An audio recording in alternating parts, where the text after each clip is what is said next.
اللہ تعالی عنہ قال قیل یا رسول اللہ ای الدعاء اسمع قال جوف اللیل الآخر ودبر الصلوات المکتوبات رواہ الترمذی۔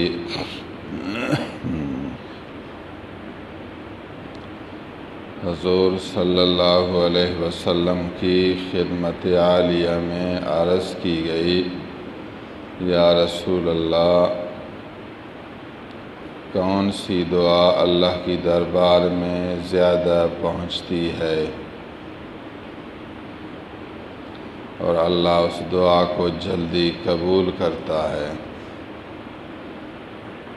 وہ کون سی دعا ہے جس کو اللہ جلدی قبول فرماتا ہے؟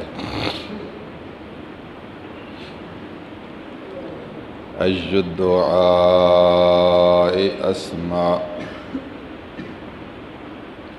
کون سی دعا جلدی سنی جاتی ہے، قبول کی جاتی ہے؟ صحابہ نے ایک مسئلہ پوچھا۔ حضور صلی اللہ علیہ وسلم نے جواب دیا، جوف اللیل الآخر، رات کے آخری حصے کا درمیان۔ رات کے دو حصے ہو گئے، ایک ہے 12 بجے سے پہلے اور دوسرا ہے 12 بجے کے بعد۔ لیل کا پہلا حصہ اور دوسرا ہے لیل کا دوسرا حصہ۔ رات کے دو حصے ہو گئے۔ پھر فرمایا دوسرے حصے کا بیچ، 12 بجے کے بعد فجر صادق تک اس کا درمیان، مانا رات کے پچھلے حصے میں آپ اٹھ کر دعا کریں۔ یہ نیند کا وقت ہے، اس وقت سب خاموش ہوتے ہیں، آرام ہوتے ہیں۔ اس وقت اٹھ کر اپنے رب کی دربار میں دعا کرے تو تیری دعا سنی جائے گی۔ اس میں پھر شرائط بھی ہوتی ہیں، تیرے اندر وہ خلوص ہو، عاجزی ہو، اللہ کے دربار میں حاضری ہو۔ باقی نفس کا غلام انتہائی غافل، اللہ کی طرف متوجہ نہیں، متکبر، مغرور، ضدی، ہٹھیلا، اس پر تو خدا ناراض ہوتا ہے۔ ویسے بھی کچھ لوگ ایسے ہیں جن کی دعا قبول نہیں کی جاتی، اللہ ان پر ناراض ہوتا ہے۔ بہرحال قبولیت کے اسباب میں سے ایک سبب یہ بھی ہے، پھر اس کی شرائط ہیں، شرائط بھی آپ پوری کریں گے۔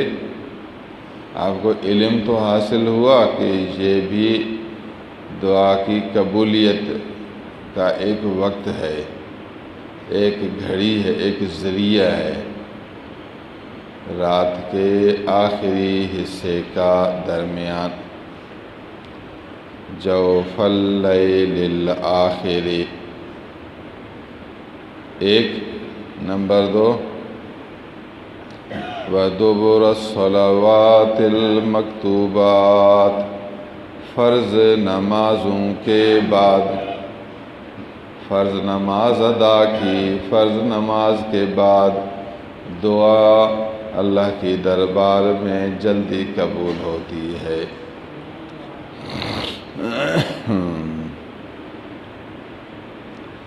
اور فرمائیں کہ حدیث مبارک کتنی واضح ہے۔ حدیث ترمذی شریف کی ہے، راوی حضرت ابو امامہ رضی اللہ تعالیٰ عنہ ہیں۔ معلوم ہوا کہ فرض نماز کے بعد دعا کرنا حدیث سے ثابت ہے۔ آپ کو لوگ کہیں نہیں فرض نماز کے بعد دعا نہ کرو، اللہ کا بندہ فرض نماز کے بعد دعا کرنا نہ صرف جائز بلکہ بہت زیادہ مقبول ہے، دعاؤں کی قبولیت کا ایک ذریعہ ہے۔ اس وقت دعا جلدی قبول ہوتی ہے یہ ایک مقبول گھڑی ہے اور آپ کہتے ہیں کہ نہیں فرض کے بعد دعا نہ کرو۔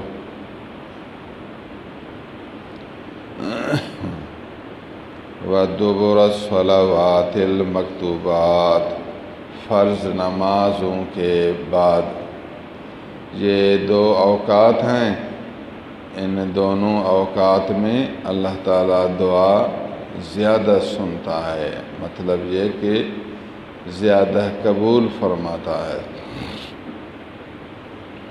مسلمانوں کو چاہیے کہ ان اچھے اوقات میں دعا کیا کریں۔ آپ فرض نماز کی پابندی کریں اور کوشش کریں ہر فرض کے بعد دل سے دعا کریں۔ آپ کو پتہ تو چلے میں نے کیا کہا، دعا کی اس کو پتہ ہی نہیں چلا میں نے کیا دعا کی، اب دل غافل ہے تو قبول کیسے ہو؟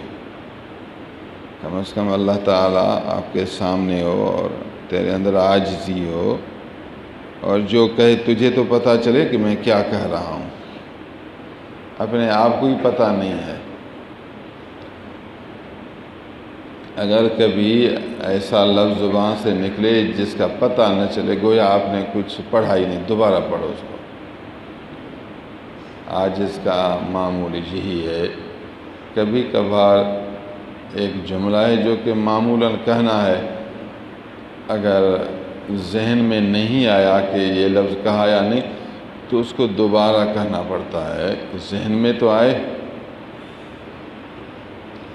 بالخصوص یہ صبح کی نماز ہے، اس نماز میں کچھ خاص دعائیں ہیں جو ہمیشہ معمول ہیں، اگر فقیر یہ دعا نہ کرے تو یوں سمجھو طبیعت میں خوشی نہیں آئے گی، ضرور دعا کرنی پڑے گی۔ کبھی خیال میں نہیں آیا تو دوبارہ اس دعا کو پڑھیں گے تاکہ خیال میں، جس میں اپنے لیے دعا، اپنے ماں باپ کے لیے دعا، اپنے مشائخ کے لیے دعا، اپنے پیر کے لیے دعا۔ اللہ آج کا دن اپنی رضا کے موافق گزار، اس کا خیر چاہتا ہوں، اس کے شر سے تیری پناہ مانگتا ہوں۔ پھر اللہ اوپر نور، نیچے نور، دائیں نور، بائیں نور، آگے نور، پیچھے نور، سارا نور بنا دے۔ یہ ضروری دعائیں روزانہ مقرر اس طرح کرتے ہیں جو ہم سمجھتے ہیں، گویا دیکھتے ہیں کہ دعا اللہ کی دربار میں پہنچ گئی۔ جب دل مطمئن ہوگا تو پھر لا الہ الا اللہ کریں گے۔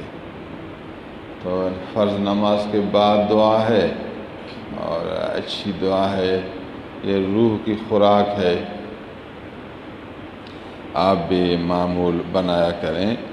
دعا ذکر کا مغز ہے، دعا عبادت کی جڑ ہے، دعا اللہ سے رابطہ کا بہترین طریقہ ہے، اپنے رب سے مشغول ہونے کا ایک اعلیٰ ذریعہ ہے دعا۔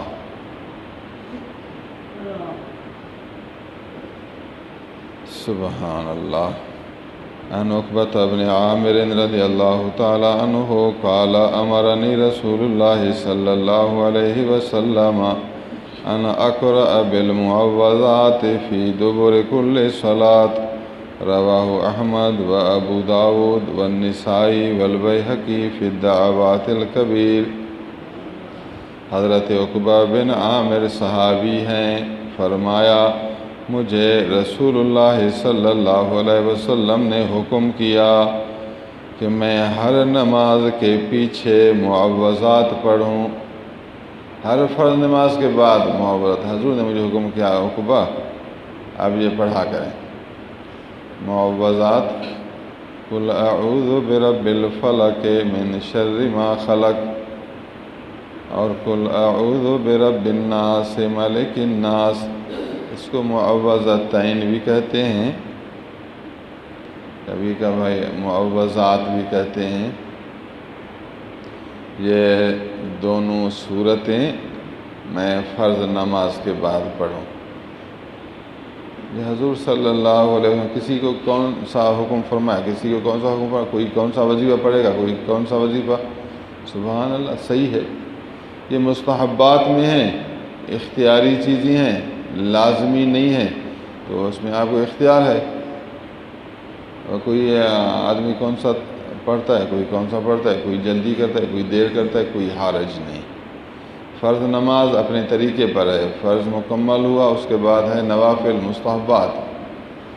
تو اس میں وظیفوں کی بہت سی قسمیں ہیں، کوئی کون سا وظیفہ پڑھے، کوئی کون سا۔ پہلے آپ نے سبحان اللہ، الحمدللہ، اللہ اکبر، تسبیحات کے بارے میں حدیثیں پڑھی۔ ابھی اس صحابی کو حضور نے معوذات کا حکم فرمایا، تو اس کے مناسب یہ صورتیں تھیں، یہ دعائیں تھیں، تو حضور نے ان کے مناسب ان کو حکم فرمایا۔ ہر آدمی کے حال کے موافق اس کو حکم ملتا ہے۔ پھر آپ کو کچھ لوگ پریشان کریں گے، کہیں گے بھئی آپ یہ کیوں پڑھتے ہو، وہ کیوں پڑھتے ہو، کس حدیث میں ہے یہ وظیفہ، کس حدیث میں ہے؟ سو کو نبی کریم صلی اللہ علیہ وسلم نے جو ذکر سمجھایا، جب بھی دل چاہے آپ پڑھ سکتے ہیں۔ یہ خیال رکھیں کسی اور آدمی کو ایذا نہ دیں، ایسا انداز اختیار نہ کرو دوسروں کو پریشان، آواز سے پڑھ دوسروں کو پریشانی ہوگی۔ ایسے وقت میں پڑھے جو دوسروں کے لیے تکلیف کا باعث ہو۔ کسی پر بوجھ نہ بنو، کسی کو تکلیف نہ دو، تو جان تیرا رب جانے، جو کرتے ہو سبحان اللہ۔